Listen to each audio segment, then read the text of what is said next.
In today's video, we're going to be dispelling some of the rumors that were on the web earlier this week, as well as just talking about what they are in general in regards to Endpoint and Ninjas and Pajamas.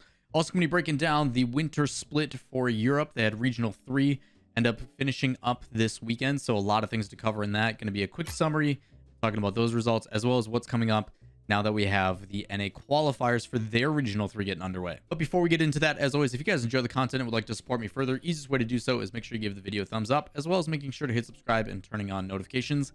And if you'd like to support me directly, easiest way to do so is in the description down below. You can find all my social medias. Make sure you guys go give those a like and follow as well. With that said, let's get into the video.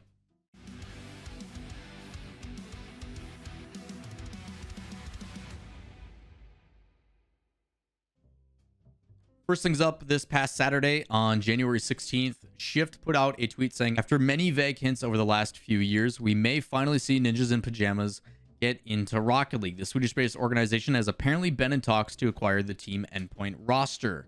This created some issues, and more so coming from the response of Peter Thompson, the CEO and owner of Endpoint. Ended up replying almost immediately to the tweet saying, no truth in this whatsoever. The timing of the article 1 hour before they play is a real professional.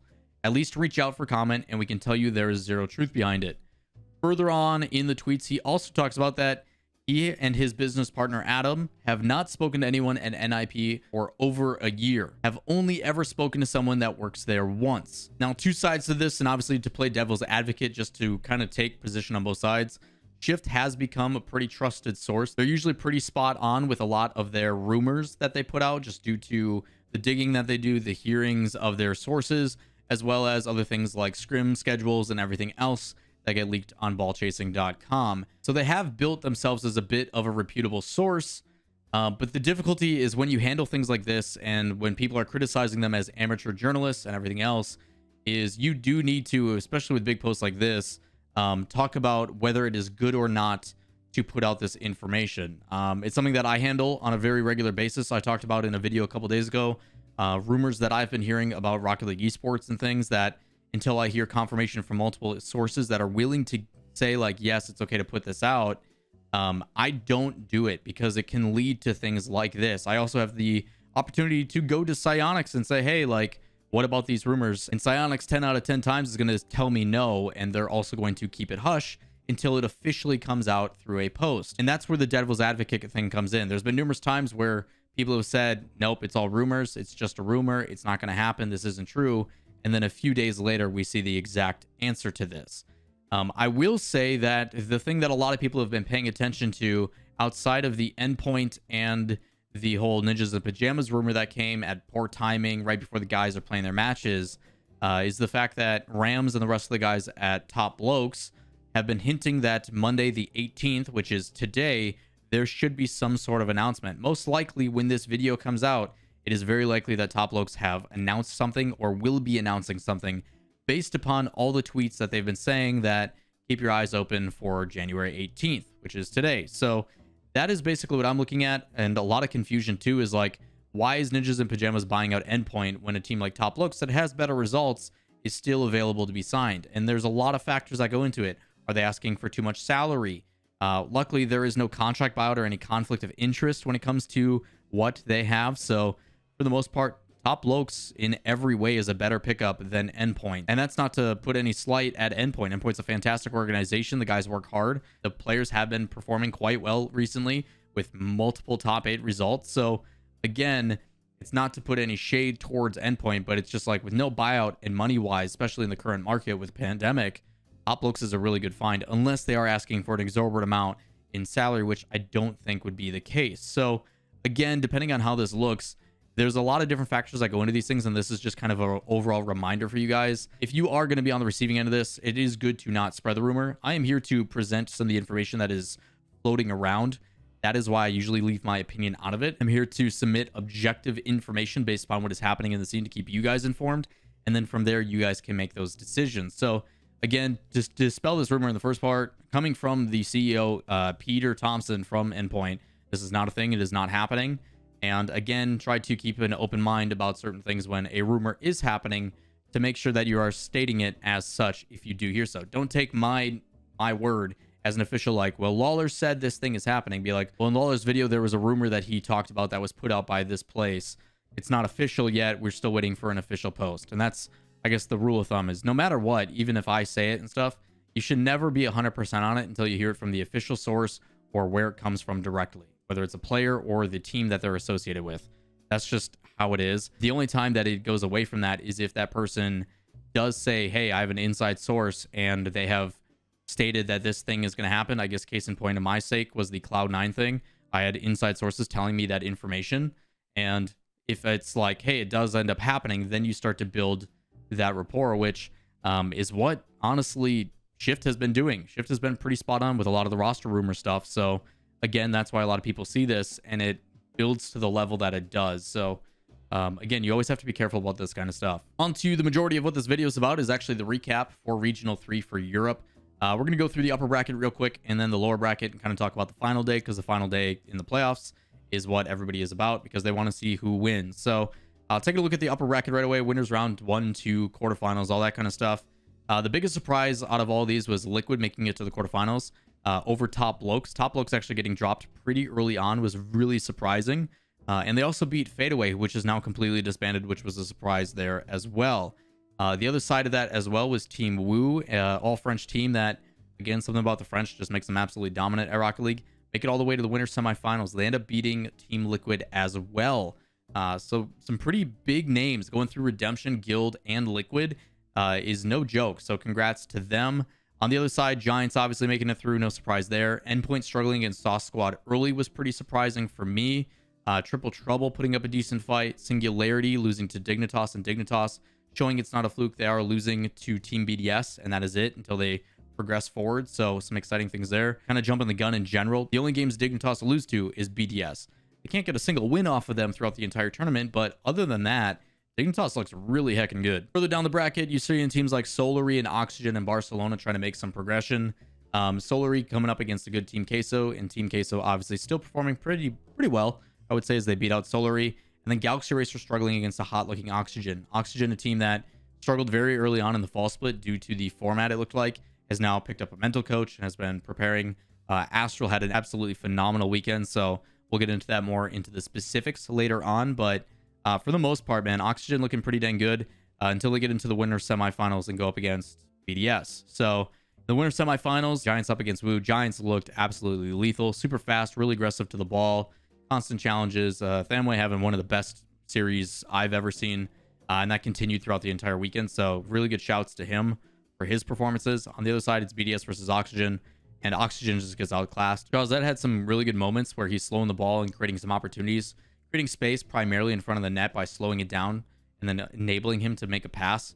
Astral also from the corner just doing a lot of really insane things to just win challenges, create opportunities, get solo goals. It did not matter. Just seemed like this was the Astral that had been hyped up. This is the Astral that is the reason why he went over to Oxygen. And you got to see that showcased a little bit. So unfortunate for Oxygen, they do up against a really strong BDS where they end up losing. And then we end up going into the winners finals where it is Giants versus BDS. And Giants continued to be that super fast and aggressive play style where it was super neutral going back and forth, 3-1 and then 2-1 in favor of Giants and then back in favor of BDS. So it did go back and forth initially, but with 2 overtimes, eventually Giants does just end up being too much. I will say, despite that, the goal differential is really close. You can look throughout the series on Liquipedia. Links to everything I'm talking about will be in the description down below. If you want to see the specifics, you can click on the little eye icon on the bracket and it'll show you that for the results. But this was a really close series. It looked like they were just trading blows every single game. Even when goals were being scored, it was just one in the other. BDS almost always had a result at the end of the game where it was getting super close. Giants was winning the almost entire series, and then BDS would tie it up in the last 20 seconds. Then Giants would end up winning ultimately. So congrats to them. Giants puts themselves in the grand final. Good to see them bouncing back. I still think Itachi is one of the most exciting players to watch right now. So glad to see that he is still fitting in. And even after a pretty long break, Giants, BDS, Vitality, a lot of the guys are still performing at the high level. We then drop down to the lower bracket, and a lot of these matches happened last week rather than this past weekend. So you are seeing big upsets. I think Fadeaway dropping early is pretty surprising. Singularity also dropping as early as they did. You see that consistency being an issue where they either look really, really good and really dominant and can win something like the grid, or they end up falling really short to teams that are still pretty competitive. You're starting to see, I think, that middle of the pack teams in Europe getting a lot better and bringing up that level of consistency. For the teams that I would put like 9th to probably like 16th in the power rankings are really, really dominant right now in Europe. You're talking teams like Redemption, Fadeaway, and stuff like that. Wolves, Train Hard, stuff like that. Teams that just really should not be taken lightly is just continuing to further prove that the circuit system is making for really exciting results in general. You'll see Galaxy Racer dropping immediately. That was a pretty big surprise, but it does allow Endpoint to start progressing further.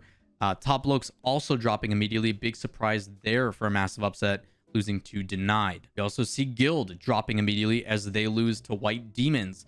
So some top tier rosters that you thought were trending in a good direction, all dropping out. 0-2. That's a pretty big deal. We then get into the later rounds of losers, rounds 2, 3, and the biggest ones to pay attention to. Triple Trouble is beating Vitality. Vitality not having a too good of a performance outside of top 8. That is not a good look for them. You are seeing Endpoint progress past other teams. Liquid dropping immediately after they lose. They progress into the final weekend, and then they drop. They lose 2 back-to-back, which is unfortunate for them. While Endpoint starts to hit a hot streak until they go up against some of the better rosters. Team Queso was surprising for me as they dropped to Denied. So congrats to Denied for their performances, and Train Hard moving past Barcelona. Kind of expected on that one, but go up against a really strong Dignitas. They do take it to 5 though, so credit to them on that one. But Dignitas started to hit a little bit of a streak. We then get into our top 8. First up, Endpoint Triple Trouble. Endpoint finally starting to show us that they are a competitive team. They got a lot of people's hopes up on Saturday based upon their performances and how well they were playing.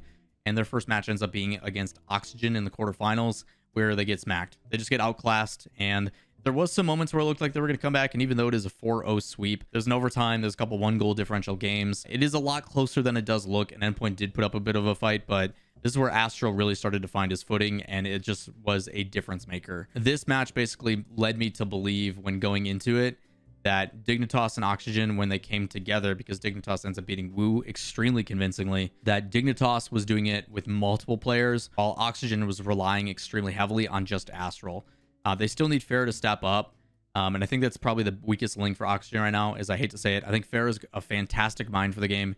He does a lot of things, and even with Shazette trying to slow down the play and create some opportunities, and Astral playing as well as he is, Fair just does not feel as impactful as I wish he would be.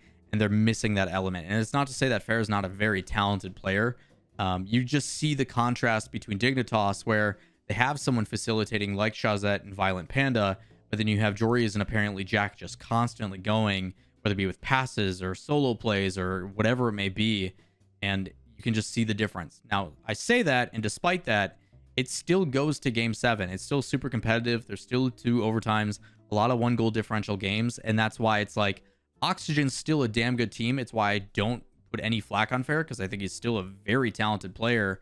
But you can see the difference, and that is what Rocket League is becoming now, where it is the small individual efforts to push you over that hurdle.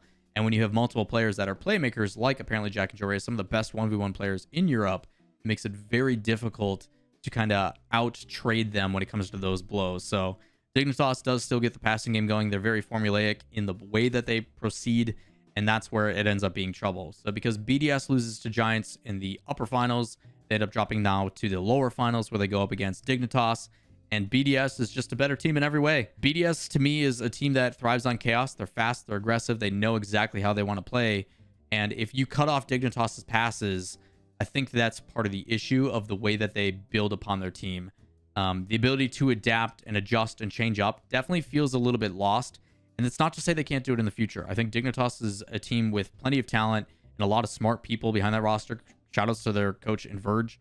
I think they do a really good job of making adjustments, but right now they're building upon a foundation of what they want their playstyle to be. They're like, this is our baseline. This is what we want to get to no matter what. And I think they've accomplished that. And now the next step is like, okay, we know what we want to do, but in case we come up against a couple of hurdles, how can we make adjustments mid-series where you guys are still comfortable, but we can still adjust to a team that is going to challenge everything and cut off all of our passes. You know what? Hey, apparently Jack Jory is, you guys got to go for a couple solo plays, working a bit more demos, you know, whatever it may be to mix it up. So it's not just kind of a, hey, we know what to prepare for Dignitas. We're going to do kind of whatever we want. And that leads to a 4-0 sweep for BDS. It is 2-1, 3-1, 3-2, 1-0.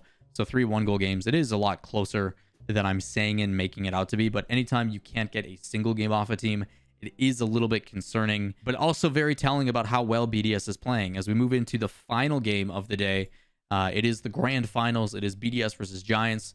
Because Giants beat BDS in the winners finals and BDS dropped to the lower, they have to have a bracket reset. It is a double elimination tournament, and because Giants has yet to lose in the tournament, they still have an extra life. So BDS has to beat them once to get rid of that life, then they have to beat them again to win the tournament. And they do that. They do get the bracket reset. The first game goes the distance to 7. It is 4-3. And I'm going to look at this as an all-encompassing. In total, they end up playing 13 matches in this best of 7 times 2. So they almost go the full distance twice, just one short. And in this match alone, there is 8 overtimes. You heard me. There is 8 overtimes in this series. A lot of one-goal games to really indicate how close this game was and how much of a nail-biter it was.